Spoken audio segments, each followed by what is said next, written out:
오늘 말씀의 제목을 한번 따라 하시겠습니까? 축복된 자화상을 어떻게 해야 어떻게 삽니다. 축복된 자화상을 되찾아야 축복의 삶을 삽니다. 이런 제목으로 말씀을 나누길 원합니다. 들어간 첫 번째 질문은 오중보험과 삼방자 축복 기억하십니까? 나는 난생 처음 들어본다. 있을 수 있어요. 왜냐하면 저에게 처음 온 지 얼마 안 되시거나 또는 타교단에서 신앙생활 하시다 오신 분도 얼마든지 있을 수 있거든요. 오중보험과 삼박자 축복은 우리 순복음의 신앙과 신학이요 교리와 같은데, 오중복음이라는 것은 fivefold gospel이라고 말해서 5개의 이 복음을 나누어서 분리해서 선포하는 것입니다. 예수님의 십자가를 통하여서 우리는 5가지의 복을 받습니다. 죄사함의 복을 받습니다. 그렇죠? 성령의 복음을 받고, 또 우리에게 어떤 복을 주십니까? 치료의 복음을 선포해 주시고, 축복의 복음을 선포해 주시고, 영생의 천국의 복음을 부어주시는 줄로 믿습니다. 그럼 예수 믿는 성도들에게 십자가를 통한 5가지 복음이 선포되고, 이 복음이 선포받은 저를 우리는 삼중 축복이다. 예전엔 삼박자의 축복이라고 말했는데, 영혼이 잘됨 같이 범사가 잘되고 강건하기를 내가 간구하노라. 하나님의 마음이거든. 사랑하는 자여, 내 영혼이 잘될지어다. 범사가 형통할지어다. 강건함이 넘쳐날지어다. 왜냐하면 하나님 자기 백성들을 향한 하나님의 마음이 그렇다는 것입니다.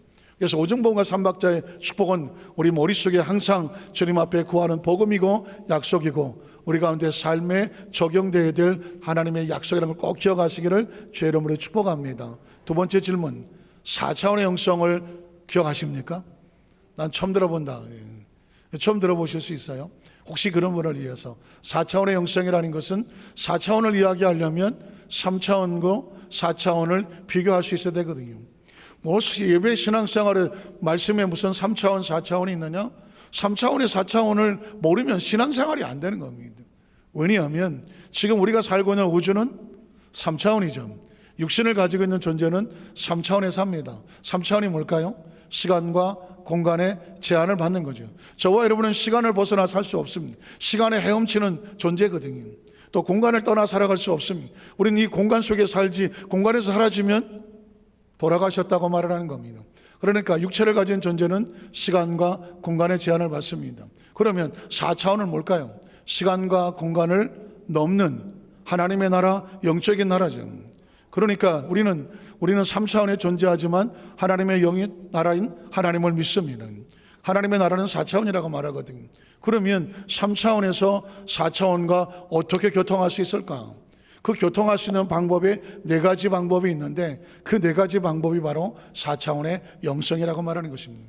따로 계속 말씀드리겠지만 간단하게 소개를 하면 4차원의 영성의 4가지는 첫 번째는 뭘까요? 꿈이라고 말하는 거죠. 비전이라고도 말하는데, 말할 때 이런 말하지 않습니까? 꿈 같은 소리 하지 말아요. 무슨 뜻입니까? 이 3차원의 세계에서는 있을 수 없는 얘기라는 겁니다. 이루어지지 않는 얘기죠. 그래서 꿈 같은 소리 하고 있네. 그 얘기는 뭐냐면 3차원에서는 불가능한 이야기입니다. 그래서 꿈이라고 한 얘기는 4차원적인 세계죠. 그래서 꿈은 3차원에서 4차원에 통할 수 있는 통로가 되는 것입니다. 생각이 그렇습니다. 생각은 어떻습니까? 생각은 지금 여러분이 이 자리에 육체로 앉아있지만 여러분의 머릿속에 어떤 생각을 하고 있는지 누가 알아요? 아무도 몰라요. 여기 앉아서 예배가 빨리 끝나면 냉면 먹으러 가야지 뭐 이럴지도 몰라요. 그러니까 여러분의 머릿속에 떠오르는 생각은 아무도 몰라. 보이지 않고 들리지 않고 만져지지 않는데 그 생각은 존재합니까? 아무 생각이 없습니까? 생각은 존재합니다. 생각은 4차원의 영역이에요. 믿음이 그렇습니다. 꿈이 이루어진다고 말할 때 꿈 같은 이야기인데 그것이 믿어질 줄로, 이루어질 줄로 내가 확신을 합니다. 꿈조차가 4차원인데 그걸 믿는다면 믿음은 4차원이 될 수밖에 없는 거죠. 또 언어가 그렇습니다. 말이 뭐가 된다고요? 말이 시가 된다. 말하는 대로 된다. 말 함부로 하지 마라. 왜 그럴까요? 말이라고 하는 것은 3차원에서 우리가 선포된 말인데 그 말이 시가 되어서 상상지 못한 거대한 열매를 가져옵니다. 그래서 말을 4차원에 3차원과 4차원과 통하는 거라고 말합니다. 아마도 여러분은 혹시라도 인생의 성공 법칙이라든가 어떤 비전에 대해서 아마 책을 보시거나 세미나 강의를 들으신 분들을 보면 세상의 인간의 삶 가운데 성공에는 4가지 요소를 가지고 성공의 법칙을 만듭니다. 그게 바로 꿈입니다. 생각입니다. 그리고 믿음이고 언어라고 합니다. 어떤 서점에 가서 보십시오. 인간의 미래를 결정하는 건 당신의 미래는 꿈이 결정한다. 당신의 미래는 생각이 결정한다. 당신의 미래는 믿음이 결정한다. 당신의 미래는 당신의 언어가 결정한다. 그런 책이 수도 없이 많이 있습니다. 자, 그러면 마지막 세 번째 질문은 꿈을 꾸고 말을 하고 생각을 하고 믿으면 다 나에게 축복이 될까요? 축복이 되면 물어보지도 않겠죠. 축복이 될까요? 물으면 저는 고개를 젓습니다. 아닙니다. 반드시 이 4차원의 영성에 기본이 되는 것이 필요해요. 전제 조건이 필요합니다. 그래서 마지막 세 번째 전제 조건은 뭐냐? 마음의 자화상입니다. 한번 따라 하실까요? 마음의 자화상. 마음의 자화상. 마음의 자화상. 내 마음이 철저하게 하나님에 대한 절대 믿음과 절대 긍정과 절대 마음의 축복의 자화상이 있어야, 그래야 내 입에서 나가는 말, 내가 꾸는 꿈, 내가 생각하는 생각, 내가 가진 비전이 열매를 맺을 수가 있습니다. 예를 들어서 여러분의 마음이 지금 피투성입니다. 살고 싶지 않아요. 그리고 자랄 때부터 워낙 상처가 많아서 꿈도 없어요. 그리고 사람에 대한 피해의식이 있고 뭔가 내가 뭐가 되겠어, 스스로 자존감이 없어요. 그런 사람이 목사님이 꿈을 꾸라 그랬어, 목사님이 믿으라고 그랬어, 목사님이 생각한 대로 된다고 그랬어, 나는 이렇게 생각합니다, 나는 잘 될 줄로 믿습니다, 나는 그런 꿈을 꿉니다 라고 하면 될까요? 안 될까요? 안 됩니다. 믿음의 법칙이 있고 생각의 법칙이 있고 언어의 법칙이 있고 꿈의 법칙이 있는데, 그건 뭐냐면 내 마음에서 그걸 믿어야 돼요. 내 마음에서 그걸 생각해야 돼요. 내 마음에서 그것이 똑같은 고백이 나와야 돼요. 그러니까 내 마음이 축복의 자화상으로 철저하게 마음이 무장이 돼야 축복의 자화상에서 나오는 말이 축복의 열매를 맺습니다. 속으로는 미워하면서 당신을 축복합니다. 나는 미운데, 안과 박이 부딪히면 열매 맺지 않습니다. 안과 박이 부딪히면 생각대로 되지 않습니다. 안과 박이 부딪히면 믿어도 믿음이 아닙니다. 안과 박이 부딪히면 그 사람이 가지고 있는 그 미래는 부딪혀서 열매 맺지를 않습니다. 제가 오늘 이 자리에 강단에 서면서 우리 여도수 만사교회 성도는 저는 반드시 여러분의 인생을 성공시킬 겁니다. 여러분의 삶을 복되게 할 겁니다. 여러분의 삶을 건강하게 할 겁니다. 왜냐하면 하나님의 의도가 그렇습니다. 여러분이 여도수 만사교회에 들어온 이상 여러분은 반드시 여러분의 미래는 축복이 넘쳐납니다. 여러분의 삶에 생명이 넘쳐납니다. 비전이 넘쳐납니다. 여러분의 축복이 된 삶을 펼치기 위해서 제일 먼저 조건, 우리 마음에 축복의 자화상을 가져야 된다. 이게 없으면 어디 가서도 아무리 어떤 화려하게 치장을 하더라도 속이 허전하면 그 사람은 행복하지 않습니다. 우리 첫 번째로, 그래서 우리 마음의 자화상은 어떤 자화상을 가져야 되느냐, 한번 따라 하시까. 나는 축복된 존재로 어떻게 됐다? 창조되었음을 인식해야 됩니다. 이 말은 끊임없이 해야 됩니다. 한번 따라 하시까. 나는 하나님께서 축복의 존재로 창조해 주셨습니다. 창조해 주셨습니다. 여러분 의식과 사고 속에서 이 말이 여러분의 마음속에 자리 잡기까지 저건 저 목사님이 그냥 목사님과 강단하는 소리야 하고 지나가면 의미 없습니다. 여러분이 혹시 듣고 잊어버려도 의미 없습니다. 여러분 누가 건드려도 툭 치면 나는 축복의 존재로 창조되었습니다. 나는 축복의 존재로 창조되었습니다. 여러분의 의식과 무의식 속에서라도 꿈을 꾸더라도 나도 모르게더라도 난 어떤 사람이지? 하나님 안에서 축복된 존재예요. 축복된 존재예요. 과거에 어떻게 실패했더라도, 과거에 어떻게 무너졌더라도, 누가 뭐라고 하더라도, 내가 봐도 가지고 있는 내 베이스멘트가, 기초가, 자산이, 학력이, 나이가, 내가 가지고 있는 모든 인맥이, 백그라운드가, 캐리어가, 이 모든 것들이 나의 삶에 축복과 상관이 없다고 할지라도 상관없어요. 우린 존재적으로 축복된 존재입니다. 존재적으로 축복된 존재예요. 존재적으로 축복된 존재예요. 한 시간 내내 이야기만 해도 할 걸 거예요. 여러분 반드시 축복된 존재예요. 수도 없이 자면서 지난 동안에 네가 뭘 하겠느냐, 너 같은 놈이, 이 머리면 이 뭐 바보 같은 놈아, 멍청한 놈아, 수도 없이 들었던 이 부정적인 의식이 우리 머릿속에 꽈리를 들고 있다고 할지라도 예수의 이름으로 쫓아내고, 난 반드시 복 있는 사람이야. 반드시 복 있는 사람. 왜냐하면 성경이 설파하고 있습니다. 성경은 저와 여러분에게 반드시 복으로 창조되었음을 선포합니다. 성경은 배우라고 있는 게 아닙니다. 성경은 읽으라고 있는 것이 아닙니다. 성경은 우리 존재 자체에 대한 마음속의 정체성을 가슴에 품으라고 하는 하나님의 처절한 절규와 같아요. 넌 이런 존재야. 한번 따라 하시까. 너는 이런 존재야. 이런 존재야. 하나님의 절규를 들어보시겠습니까? 창세기 1장 26절을 읽어봅니다. 하나님이 이르시되 절규합니다. 우리 형상을 따라 우리의 모양대로 우리가 사람을 만들고 그들로 바다의 물고기와 하늘의 새와 가축과 온 땅과 땅에 있는 모든 것을 뭐하게 하자? 다스리게 하자. 들리십니까? 나는 너를 이렇게 만들었어. 너에게 이 권한을 줬어. 이 능력을 줬어. 권세를 줬어. 할 수 있는 존재야. 들리십니까? 하나님의 절규입니다. 그 다음 절을 보겠습니다. 하나님 자기 형상과 하나님 형상대로 사람을 창조하시되 기꺼이 나의 형상과 나의 모양을 너에게 주노라. 남자와 여자를 창조하시고 하나님이 그들에게 무엇을 주시고 모든 사람이 다 할 때까지 무엇을 주시고 복을 주시는 거예요. 복을 주셨어. 만약 이 구절이 없으면 만들어진 존재예요. 기능적인 존재예요. 그러나 우리는 존재적으로 하나님께서 우리를 지어놓으시고 복을 주시고요. 그러니까 운명적으로 우리는 피할 수가 없어요. 우린 피할 수가 없어요. 아예 나는 복이 필요 없습니다. 나는 뭐 그런 복이 없어도 그냥 내 마음대로 살겠습니다. 그럴지 모르겠지만 사람으로 태어난 이상 복을 피할 수 없어요. 예수 수만산 교회에 들어와서 이 말씀을 들으시는 이상 여러분의 인생은 복을 피할 수가 없습니다. 복을 피할 수가 없어요. 복을 피할 수가 없다니까. 왜냐하면 하나님이 존재하게 하셨을 때 복을 주셨어요. 하나님 복을 주셨어요. 여러분은 믿든지 안 믿든지 고개를 돌리든지 안 들리든지 귀가 들리든지 안 들리지 나는 모르겠고 성경은 말합니다. 여러분은 복 있는 존재라고 말하는 거예요. 복 있는 존재야. 그리고 여러분 스스로 여러분에게 말씀하십시오. 난 복 있는 존재야. 아니 듣지 마십시오. 의식에 새기십시오. 무의식에 새기십시오. 그냥 나를 스스로 조금만 생각해도 난 누가 뭐라 그래도 복 있는 존재야.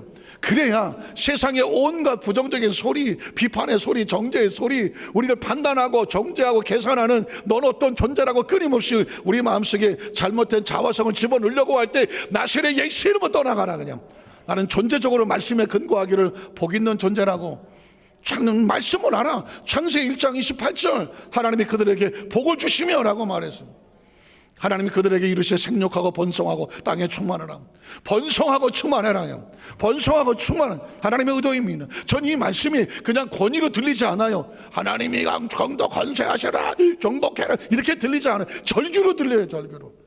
너라는 존재가 힘들고 어려움을 만날 때, 인생의 처절한 바닥을 기고 있을 때, 아무도 너를 인정하지 않냐고 너를 향해 손가락질하고 비판하고 정죄할 때, 내가 나를 봐도 뭐 쓰러진 것 같고 망한 것 같고 아무것도 없는 것 같이 느껴질 때 하늘의 소리를 들어라.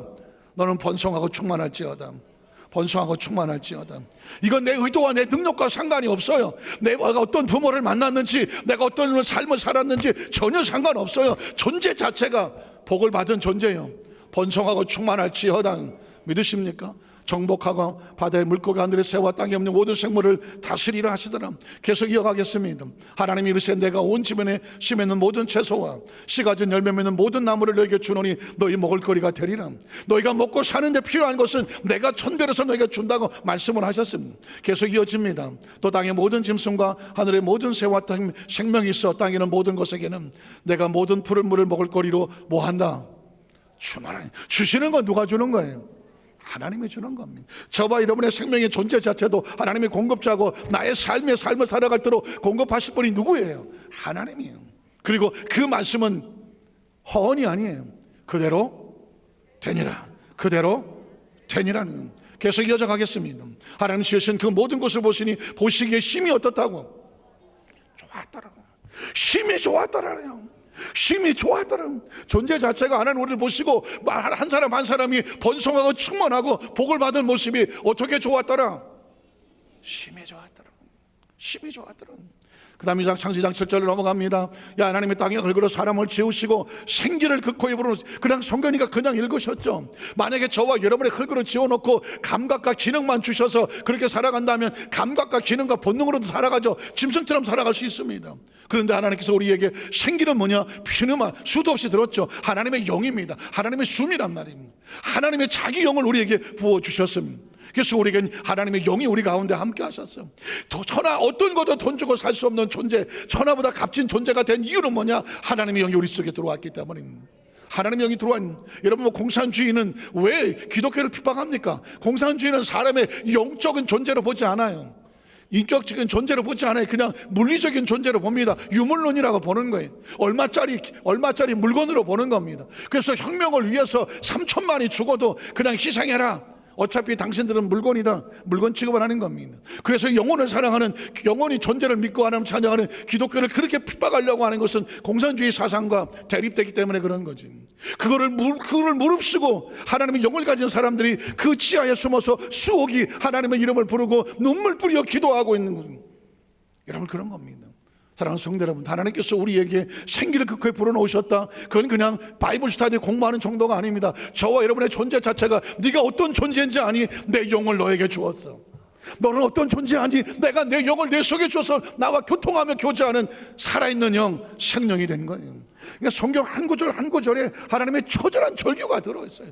저와 1대1로 말하고 있는 거예요. 저건 옆조에 김집사, 이집사 들어간 얘기가 아니란 말입니다. 지금 여러분의 삶의 현장 가운데서 우리가 어떤 존재인지를 하나님 1대1로 네가 얼마나 소중하고 귀한 존재인지, 천하 어떤 것을 돈을 주고도 살 수 없는 존재인지, 너라고 하는 가치가 얼마나 하나님의 존재 가치 속에 있는 무한대의 가치라는 것입니다. 그 말씀의 의미가 이렇습니다. 사람이 생명이 되니라. 계속 이어갑니다. 야, 하나님의 동방의 에덴의 동산을 창조를 하시고, 보십시오. 그냥 떡 던져놓고 네 알아서가 아닙니다. 이들이 어떻게 살아야 될지를, 삶의 거처를 하나님 만드시는 겁니다. 창설하셔 지으신 사람을 거기에 살게 두시더라. 야, 하나님이 그 땅에서 보기 아름답고 먹기에 좋은 나무가 나게 하시니, 누가 나게 하시는 겁니까? 하나님이 나게 하셨으니 동산 가운데 생명나무도 있고 선악하는 알게하는 나무도 있더라. 15절을 넘어갑니다. 야, 하나님이 그 사람을 이끌어서, 가만 보십시오. 자기들이 오다 가다가 만난 곳이 에덴이 아니란 말입니다. 그들을 이끌어서 에덴 동산에 두어서 거기서 경작하며 지키고 누리게 하시고, 야, 하나님이 그 사람 명하여 이르시되 동산 각종 나무 열매 내가 임의로 먹되 선악을 알게 한 나무 열매는 먹지 말라. 내가 먹는 날은 반드시 죽으리라 하신. 여러분, 우리가 사는 길을 얘기했으면 하지 말아야 될 죽는 길도 가르쳐 주셔야죠. 그래서 어떻게 합니까? 그렇게 해서 죽는 길을 피하고 사는 길을 가라. 이건 생명이에요.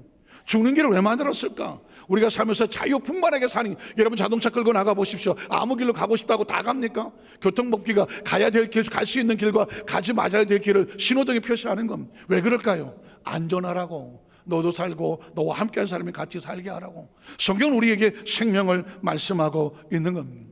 제가 여러분에게 그림 하나를 보여드리겠습니다. 누굴 것 같아요? 상상을 한번 해보실까요? 자, 그림 띄워놓고 잘 띄웠다. 물을 먹어도 화면이 안 보이고, 땀을 닦아도 안 보이고, 잘 띄웠다. 누굴까요? 누구라고요? 탕자. 2부 예배 드리셨나요? 탕자라고 말씀하시면, 저 보면 아시겠지만 이 렘브란트라고 하는 유명한 화가가 그려놓은 탕자라는, 탕자의 귀한, 이런 제목의 그림입니다. 여러 가지 그림이 있었는데 이 그림이 가장 눈물 나더라고요. 여러분, 탕자의 모습이 어떻습니까? 무릎 꿇고 옷은 남루하고 돼지치기죠. 그리고 발바닥을 보십시오. 한쪽 발은 신었는지 벗었는지 신발로 나가 떨어져 있고, 발은 굳은 살로 벗겨져 있고, 제일 제가 유심히 지켜본 건 머리예요. 젊은 나이에 스트레스를 받아서 머리가 다 빠진 것 같아요. 내가 보니까 어쨌든 낡은 모습으로, 거꾸로 이런 모습으로 초라하게 와 있습니다. 이 탕자가 원래부터 탕자일까요? 여러분 너무 잘 아는 탕자 이야기지만 저는 오늘 종과 아들이라는 관점에서 잠깐 이 그림을 보여드리는 건데요, 이 탕자는 원래는 탕자가 아닌 아들이었습니다. 아들이라는 이름이 그냥 뻔한 이야기 같지만 엄청난 이야기입니다. 아버지와 동역을 하고 아버지 집에 있는 모든 것을 함께 누릴 수 있는 권한을 가진 존재가 아들입니다. 그러니까 이 아들은 아버지 안에 자기 아들이라는 정체성을 가지고 있으면 그의 삶은 부유로운 삶입니다. 넉넉한 삶입니다. 자유로운 삶입니다. 어느 날 그 마음속에 이제는 자기가 아들이라는 정체성을 보서 내가 스스로 주인이 되겠다. 아버지를 떠납니다. 유산을 달라고 그래서 아시는 것처럼 먼 것을 따라갑니다. 물론 나쁜 친구들의 유혹이 있었습니다. 그리고 곳에 갔었더니 기근을 만나고 거기 가지고 있던 걸 다 잃어버리고, 그 친구를, 아들을 유혹하려 했던 친구들 다 떨어져 버리고, 그래서 어떻게 밀려서 가다 보니까 돼지치기로 전락을 했습니다. 아버지를 떠난 아들이 이제 더 이상 아버지가 없습니다. 아들이 아닙니다. 스스로 주인 되려고 했지만 돼지치기로 전락해버리고 거기서 쥐염내를 먹고자 하나 주는 사람도 없었습니다. 아들은 거기서 충격을 받습니다. 아, 내가 여기서 굶어 죽겠구나. 그래서 어떻게 합니까? 비로소 아버지를 찾습니다. 아버지께로 돌아가죠. 자기가 아버지의 아들이라는 정체성을 다시 마음에 품습니다. 내 아버지 집에는 먹을 것이 얼마나 많을까, 종들도 굶어 죽지 않는다. 그러면서 아버지께로 돌아가자. 자, 여기까지는 뻔히 아는 내용입니다. 그런데 문제는 이 아들이 이렇게 생각합니다. 내가 아들의 자격이 있나? 내가 아버지에게 해놓은 짓이 있는데 내가 아버지의 아들의 자격이 있나? 그는 비로소 자기가 자격이 없음을 깨닫게 됩니다. 그리고 아버지 앞에 가서 꼬꾸라지듯이 엎드려서 이렇게 말합니다. 아버지, 내가 아버지의 아들로서 자격이 없습니다. 나를 품꾼의 하나 종으로 받아주십시오. 이렇게 말합니다. 그는 스스로 자기 마음속에 종의 정체성을 갖게, 난 아들이 아니야. 아니, 아들이 될 수 없어. 아들이 될 수 없지. 아들이 될 수 없으니 종으로 정체성을 가지고 무릎을 꿇습니다. 종은 뭘까요? 자유가 없습니다. 재수와 요행으로 살아야 되고요, 시키는 대로 살아야 되고요, 그리고 종은 그냥 물건 취급을 당해야 됩니다. 그 아들은 아들의 정체성을 잃어버리니까 종의 정체성을 가지고 그냥 요행과 재수로 바르고 주는 대로 먹고 시키는 대로 하고 어쩔 수 없이 자유도 잃어버리고 죄인처럼 살아가겠다는 겁니다. 그 마음속에 어떤 정체성을 뿌리는지 따라서 삶의 인생이 달라지죠. 어쩌면 예수를 믿지 않는 세상의 사람들은 이 종의 의식으로 살아갈 거예요. 그들은 모두 종의 정체성을 가졌을 거예요. 왜? 하나님 아버지를 부를 수 없다면 종이거든요. 그러니까 요행과 재수를 차고 점집을 찾아가고 타로를 보고, 그리고 어떻게 합니까? 어떻게 내 수단과 방법을 가리지 않냐고 몸부림치며 자기 힘으로 살아보려고 세상에서 아웅당할 수밖에 없는 이유, 종이기 때문에 그렇습니다. 아들은 다릅니다. 이 아들은 자기를 종이라고 말하고 엎드렸습니다. 그런데 아버지가 먼 데서 보고 달려와서 이렇게 말합니다. 야, 이 새끼야, 하지 않습니다. 어떻게 합니까? 끌어안고 목을 녹음아치고 통곡하고 눈물을 흘리고 그 입에서 나오는 첫 마디가 내 아들이 살아왔다는 거예요. 여러분 잘 아시는 내용이지만 이 본문을 다시 묵상을 하면서 아버지는 왜 이 아들을 붙잡고 제일 먼저 한 얘기는 내 아들이 살아왔다는 거예요.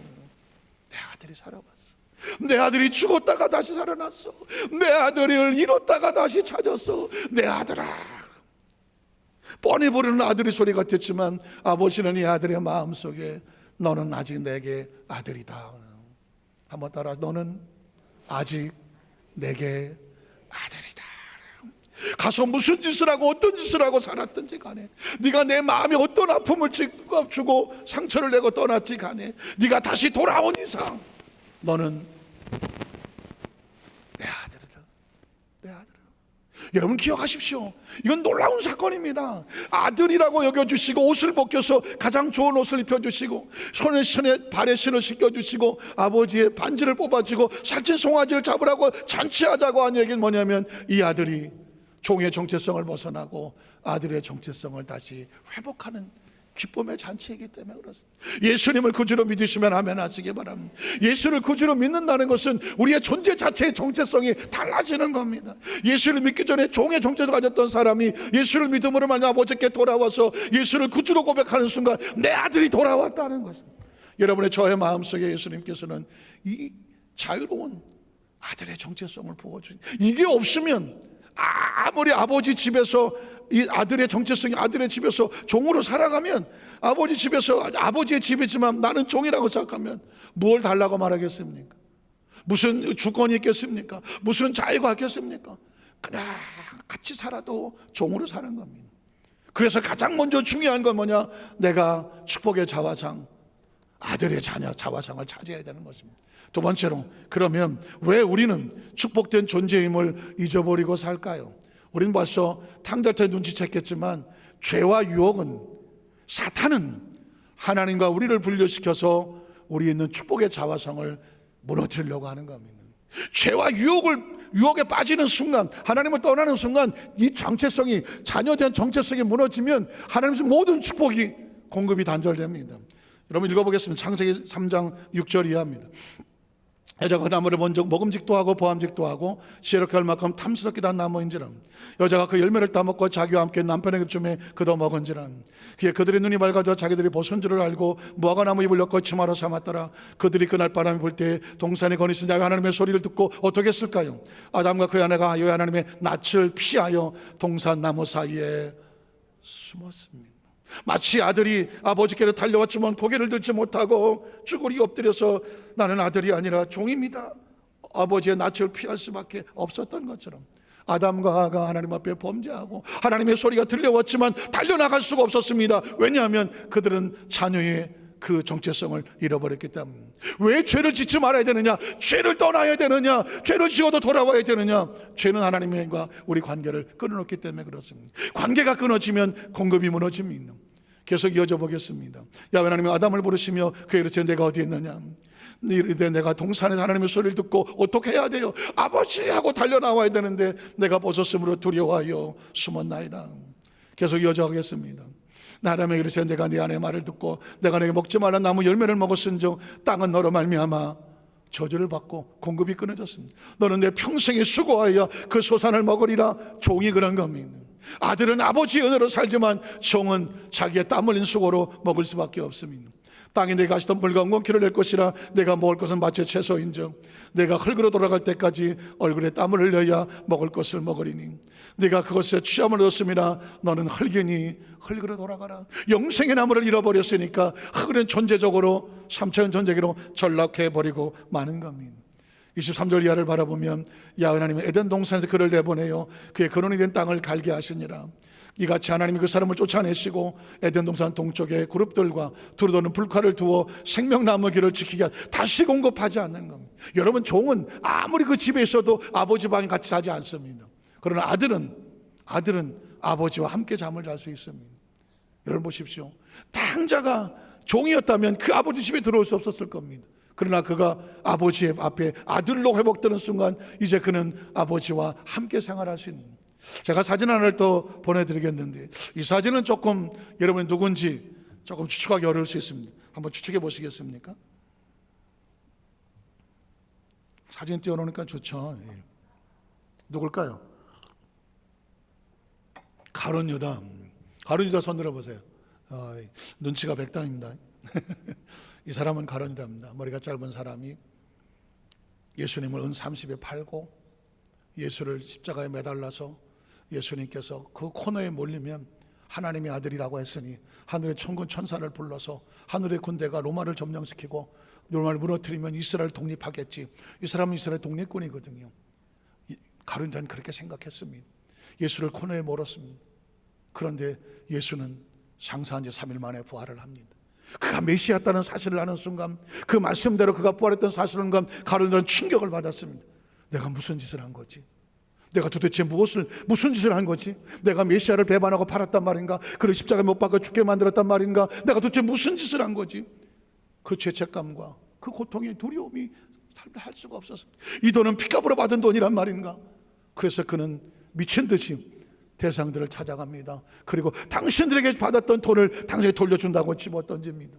그랬더니 이 사람 말합니다. 가룟 유다에게 무슨 소리야? 이건 우리가 너한테 준 돈이야. 너한테 가져. 네가 받을 저주의 돈이야. 아니요. 던져놓고 가룟 유다는 그 밤에 고통을 못 이겨서 목을 메어 자살을 합니다. 사실 제가 가룟 유다의 사진을 찍었더니 그림을 쳤더니 목메어 매달린 그 사진도 있더라고요. 제가 너무 무섭다기보다는 징그러워서 여러분에게 사진을 띄울 수가 없어요.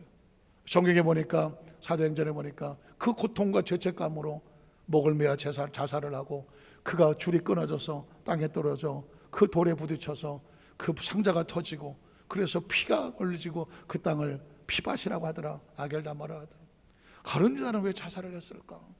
갑자기 가룟 유다가 불쌍해지더라고요. 그가 비록 그렇게 나라를 위해서 예수를 코너에 물고 배반하고 배신했다고 할지라도 그가 아버지에 대한 일말의 희망이 있었다면, 하나님, 제가 무지하여 이 죄를 지었으니 아버지하고 회개하고 돌아왔다면, 아버지에 대한 일말의 희망을 가지고 아들의 마음을 가졌다면 아버지께로 돌아오지 않았겠습니까? 그럼 하나님께서 어떤 누군들 용서하지 않았겠습니까? 그러나 가룟 유다의 마음에 아들의 정체성은 1도 없었어요. 그냥 자기는 죄책감과 열등감으로 그냥 자신의 목숨을 스스로 끊어버립니다. 제가 이 말씀을 묵상하는 가운데 제 마음속에 여기도 수많은 개의 성도들 가운데 외치고 싶은 마음이 있는 겁니다. 예수를 믿고 구주를 믿고 하나님의 자녀라고 할지라도 저와 여러분의 마음속에 혹시라도 남이 모르는 숨겨놓은 가슴의 한쪽 구덩이에 있는 죄책감은 없습니까? 열등감은 없습니까? 혹시라도 이건 내가 하나님 앞에 용서받지 못할 거야, 이건 어떠시 내가 저질러야 될 내 운명의 그냥 무거운 짐과 같아, 내가 하나님 앞에서 이건 그냥 내가 감당의 짐이야 라고 하면서 혹시 어둠 속에 살아가거나 아픔으로 살아가며 눈물로 살아가거나 슬픔으로 살아가시는 분은 없습니까? 사랑하는 성도 여러분, 그건 종의 마음입니다. 종은 자기가 짊어져야 돼요. 그러나 아들은 그렇지 않습니다. 하나님 앞에, 아버지 앞에 나와서 여러분의 마음속에 어떤 아픔이 있든지, 어떤 상처가 있든지, 어떤 남이 모르는 죄책감이 있든지, 열등감이 있든지, 남이 모르는 어떤 마음이 큰 무거운 짐이 있든지 어느 시간 다 내려놓으시기를, 주의 이름으로 간절히 축원합니다. 왜냐하면 아들과 아버지 사이에, 자녀와 아버지 사이는 숨길 게 필요 없어요. 감출 게 필요 없어요. 아버지가 이걸 용서하실까 염려할 필요 없어요. 그냥 내려놓으시면 돼요. 비록 가룟 유다와 같이 예수를 배반하고 부인하고 그렇게 했던 피투성이라는 어떤 죄라고 할지라도, 나 같은 죄를, 이 죄를 용서받을 수 있고, 어떤 죄도 예수님은 용서할 수 있어요. 어느 시간 주님 앞에 내려놓으시고 아버지 하고 아들의 마음으로 아버지 이름을 부르세요. 그러면 예수님께서, 하나님께서 그 마음을 안겨주시고 부어주시고, 내 아들이 살아왔구나, 내 아들이 돌아왔구나 안아주실 것을 믿습니다. 마지막 세 번째로, 예수를 믿으면 그래서 새로운 자화상을 찾는 거예요. 예수 믿는 이유는, 복음은 왜 복음이냐? 내가 예수를 믿음으로 말미암아 이뤘던 새로운 자화상을 되찾게 되는 것입니다.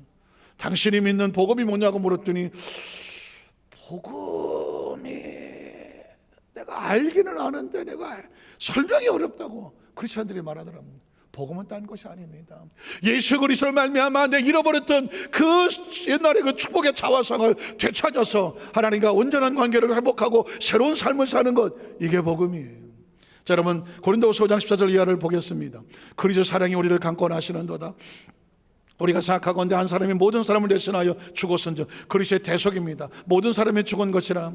그가 모든 사람을 대신하여 죽으심은 살아있는 자들로 하여금 다시는 그들 자신을 위하여 살지 아니하고, 육으로 살지 아니하고 오직 그들을 대신하여 죽었다가 다시 살아나지를 위하여 살게 하려 함이라. 그러므로 우리가 이제부터는 어떤 사람도 육신을 따라 살지 알지 아니하노라. 비록 우리가 그리스도도 육신을 따라 알았으나 이제부터는 그같이 알지 아니하노라. 그런즉 다 같이 읽습니다. 누구든지 그리스도 안에 있으면 새로운 피조물이라. 이전 것은 지나갔으니 보라 새 것이 되었도다. 한번 따라하세요. 보라 새 것이 되었도다. 보라 새 것이 되었도다. 여러분은 새로워졌습니다. 이전 것은 다 지나갔습니다. 부끄러움도 지나가고, 연약함도 지나가고, 죄책감도 지나가고, 열등감도 지나가고, 아버지 하고 엎드리는 순간에 보라 이전 것은 다 지나갔으니 새로운 신분이 됐습니다. 새로운 삶이 됐습니다. 새로운 비전이 왔습니다. 새로운 미래가 열렸습니다. 이게 그리스도 예수 안에 우리에게 주는 복음입니다. 성경에서 이어집니다. 로마서 8장 1절도 말합니다. 그러므로 이제 그리스도 예수 안에 있는 자에게 결코 뭐가 없습니까? 정죄함이 없습니다. 아버지하고 앞에서 엎드린 자에게, 야 임마 너 이거 하나하나 비판하고 정죄하고 계산하지 않아요. 하나님 앞에 나와서 하나님의 자녀됨을 회복하면 아버지가 살아서 품어서 내 안에 돌아왔다고 회복을 시켜주는, 다시는 정죄함이 없나니 그 다음 절에 이는 그리스도 예수 안에 있는 생명의 성령의 법이 죄와 사망의 법에서 너를 어떻게 만들었다? 해방하였습니다. 여러분은 해방되었습니다. 죄와 사망에서 해방되었습니다. 저주와 가난에서 해방되었습니다. 모든 절망과 상처 속에서 해방되었습니다. 사망과 죽음에서 해방됐습니다. 오늘 성경은 바로 예수 안에 우리에게 이 복음을 외치고 있는 것이죠. 그 다음 절 넘어갑니다. 요한복음 1장 2절을 말합니다. 영접하는 자 곧 그를 믿는 자들에게는, 그래서 하나님의 자녀가 되는 뭘 줍니까? 권세입니다. 권세입니다. 종은 권세가 없어요. 자녀는 아버지의 권세를 이어받습니다. 로마서 8장 14절 이하도 말합니다. 무릇 하나님의 영으로 인도함을 받는 사람은 누구다? 하나님의 아들이다. 또 너희는 다시 무서워하는 종의 영을 받지 아니하고 양자의 영을 받았으므로 우리가 아빠 아버지라고 부르짖느니라.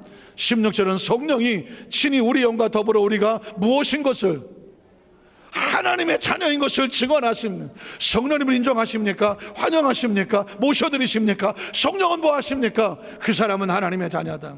그 사람은 하나님의 자녀다. 성령 우리 인치시고 보증하시는 줄로 믿습니다. 17절은 이렇게 말합니다. 자녀이면 또한 상속자, 곧 하나님의 상속자여 그리스도와 함께한 상속자니 우리도 그와 함께 영광을 받기 위하여 고난도 함께 받아야 할 것이니라. 종은 상속이 없습니다. 그러나 자녀는 상속이 있습니다. 제가 왜 피투성이 같은 이 족의 상처에서 벗어나서 아들의 자화상, 자녀의 자화상을 품어야 된다고 말씀한지 아시겠습니까? 이 자화상이 있어야 그 입술의 말은 축복이 되는 겁니다. 그 꿈은 축복이 되는 겁니다. 그 믿음은 축복이 되는 겁니다. 그의 선포는 축복이 되는 겁니다. 종의 자화상을 가지면 종으로 끝납니다. 그러나 자녀의 자화상을 가지면 하나님의 나라를 상속받을 수 있는 것입니다. 마지막으로 제가 그림 하나를 보여드리겠습니다. 상상이 되실까요? 저 배에 제자들이 있습니다. 그 앞에 있는 사람은 예수란 소식을 듣고 물에 빠져서 초라한 모습으로 새벽에 부르르 떨면서 예수님 앞에 나와서 손을 내밀었습니다. 오른쪽에서 베드로의 손을 잡아주는 분은 예수님, 소위 말해서 요한복음 21장에 있는 디베레 바닷가의 예수님과 베드로의 만남입니다. 여러분, 이 만남은 반가운 만남이 아닙니다. 이 만남은 어색한 만남입니다. 예수를 모른다고 부인하고 배반에 도망쳤던 그 베드로, 부활하신 예수님 앞에 제자들이 다 예수를 보러 가자고 말했을 때 난 못 가. 내가 어떻게 가? 난 예수님의 얼굴을 볼 수가 없어. 예수를 모른다고 부인하고 도망을 쳤는데 내가 어떻게 가? 나는 그냥 옛날로 돌아갈래. 난 제자의 자격이 없어. 이미 제자의 자화상을 잃어버렸습니다. 그래서 다시 옛날에 어부의 자화상을 가지고 그물을 뒤쳐져서 디베레 바닷가에서 고개 잡으려고 밤새 던졌지만 한 마리 잡지 못했습니다. 그때 덜커덕 새벽에 예수님이 찾아오셨습니다. 예수를 만나는데 베드로가 어떻게 고개를 들겠습니까? 어떤 소리, 어떤 야단을 치더라도 꼼짝없이 죽을 죄를 졌습니다 할 수밖에 없는 상황이었습니다. 그런데 그 예수님께서 베드로의 손을 잡으며 그리고 구운 떡을 나눠주시면서 뭐라고 합니까? 바요나 시몬아, 내가 여기 있는 많은 사람들보다 나를 더 사랑하지.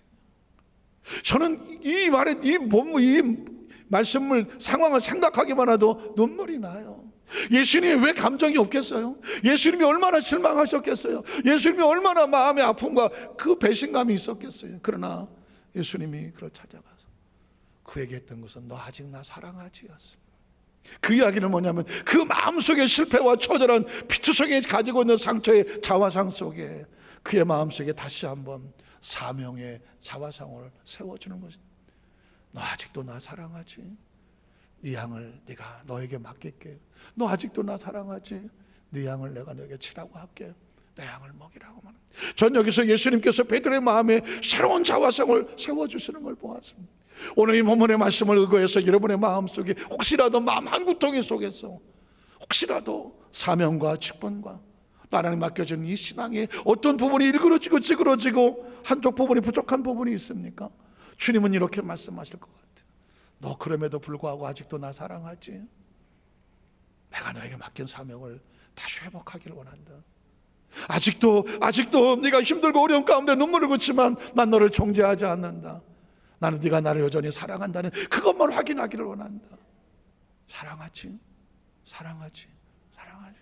말씀을 정리하기를 원합니다. 사랑하는 성도 여러분, 하나님은 저와 여러분에게 가장 근본적인 것은 우리 마음속의 자화상이 종의 자화상이 아니라 아들의 자화상을 갖기를 원합니다.